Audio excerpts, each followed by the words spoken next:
급격히 변하는 현대 전장 속에서 지구상에서 존재하는 전 세계 국가들 중 자신들이 가진 독자적인 첨단 기술력으로 초음속 전투기 생산 라인을 자국 내에서 설계하고 구축하는 데 성공한 국가들이 극소수에 불과하다는 것을 모두가 아실 것입니다.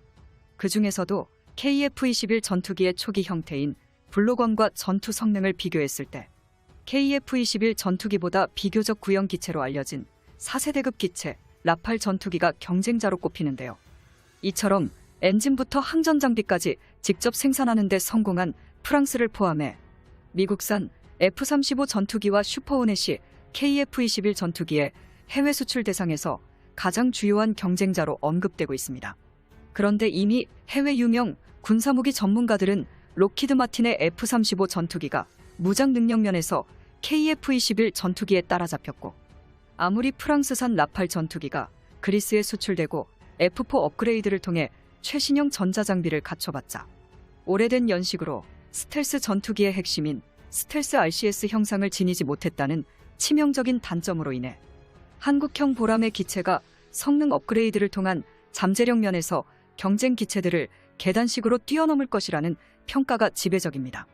결정적으로 군사 전문가들의 의견은 KF-21과 F-35는 비슷한 성능을 넘어 일부 기능에 대해서 KF-21이 더 뛰어나다고 평가받고 있는데요. 그 부분은 바로 조종석의 항전 장비와 A사 레이더의 성능입니다. 이 분야에서 대한민국이 승리하는 이유는 정말로 간단합니다. 한국산 레이더 반도체 소자인 질화갈륨과 항전 장비의 연식이 F-35보다 최신형이기 때문인데요. 이 말은 즉슨 F-35가 새로운 항전 장비와 레이더로 모두 교체하여 성능을 업그레이드하지 않는 이상 KF-21 전투기보다 전자 장비면에서는 확연히 성능이 떨어질 수밖에 없는 것입니다. 세계에서 800대 이상 판매된 미국산 F-35의 성능을 한국의 KF-21 전투기가 따라잡다니 정말로 격세지감이지요. 반면 다른 국가들의 상황을 알아보겠습니다. 일본산 F2 전투기는 해외 수출 경쟁자로서 언급할 가치도 없어졌으며, 유럽연합이 개발한 유로파이터는 사실상 프로젝트가 망해버렸고, 중국과 러시아산 전투기는 미국의 군사무기 제재로 인해 도입 시 외교적인 압력을 받으므로 대한민국이 제작하는 KF-21 보라매의 라이벌은 미국과 프랑스, 크게 두 국가로 좁혀집니다. 지금 와서 되돌아보면 이 사실은 정말로 놀라울 수밖에 없는데요. 단 20년 만에 전투기 해외 수출 시장에서 미국과 프랑스 같은 독자적인 전투기 플랫폼을 만드는 강대국 상대로 합리적인 수출 경쟁을 벌일 기체를 만들다니, 말 그대로 대한민국은 세계 3위 전투기 생산국으로 자리매김하는데 확실하게 성공한 것입니다. 그런데 정확히 20년 전까지만 하더라도 한국과 이탈리아는 외국산 전투기를 도입할 수밖에 없는 국가였습니다. 그러나 여기서 이탈리아와 한국 간의 차이점이 발생하죠. 바로 우리 대한민국은 자체적인 45세대 전투기를 개발하여 5세대급 스텔스기 개량을 계획으로 내세운 게 이탈리아와 한국 간의 결정적인 차이점입니다. 한국과 이탈리아는 총생산 GDP가 비슷한 국가이지만 독자적인 전투기를 개발한 국가와 개발하지 못한 국가의 차이를 극명하게 보여주는 세계적인 사례로 등극하는데 충분했습니다. 이처럼 자부심을 듬뿍 가지게 되는 보람의 전투기의 생산 라인이 지금 이 순간에도 원활하게 가동되고 있는 점에서 모두의 기대를 한몸에 받고 있지만 걱정스러운 면도 있는데요. 이러한 KF-21 전투기가 효율적인 과정을 통하여 적합한 성능과 가격 면에서 경쟁력을 가져야만 비로소 미국산 무기들을 우리 군이 수입하지 않고 대한민국이 무기 종속국을 벗어나 독단적인 무기 플랫폼 보유국으로 등극하여 해외 수출까지 진행할 수 있게 됩니다. 그러나 한국산 전투기가 전 세계적으로 화제가 되자 또다시 미국의 견제가 들어오고 있습니다. 현재는 KF-21이 미국산 엔진을 장착하고 있기에 미국 측의 핵심 부품 수출 허가를 받아야만 KF-21 생산 수출이 가능한데요.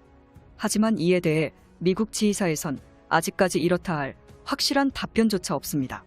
평상시 실시간으로 관련 내용들을 답변해 주던 모습과는 달리 굉장히 신중한 모습을 보이고 있는데요.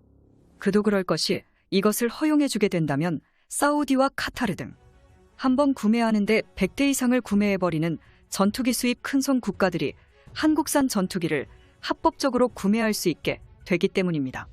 하지만 한국은 이에 굴하지 않고 전투기 엔진 국산화를 이미 진행 중에 있기 때문에 2030년에는 미국산 엔진을 사용하지 않아도 되는데요.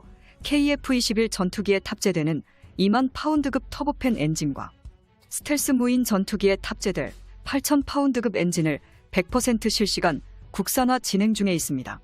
실제로 한국항공우주산업 KAI는 비밀리에 접촉해 협력하고 있으며 이를 바탕으로 무인 전투기에 사용할 8,000 파운드급 엔진의 코어 장비들을 작년에 국산화하는 데 비로소 성공했습니다.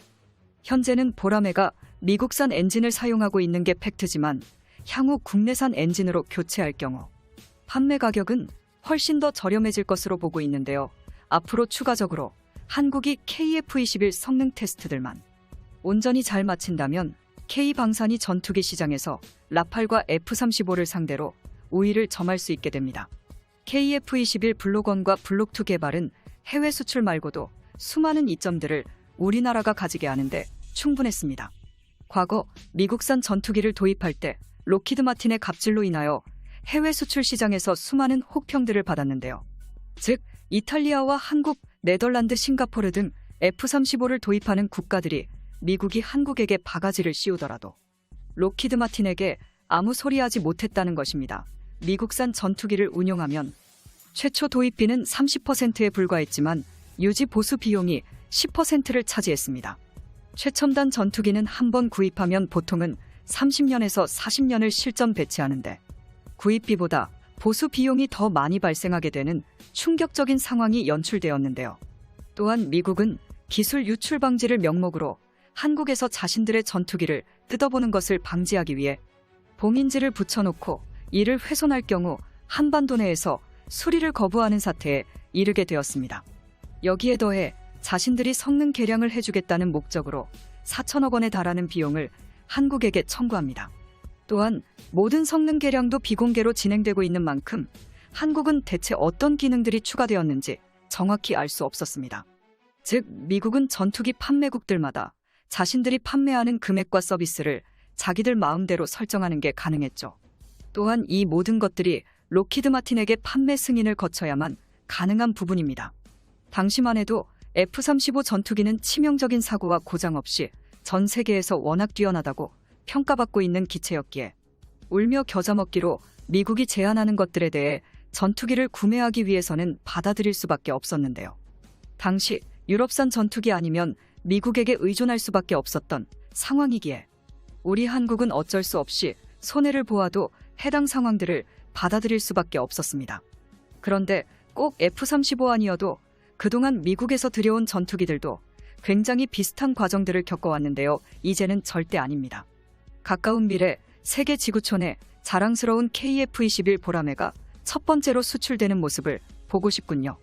시청자 여러분, 대고구려 제국TV 영상을 시청해주셔서 감사합니다. 구독과 알림 설정 감사합니다.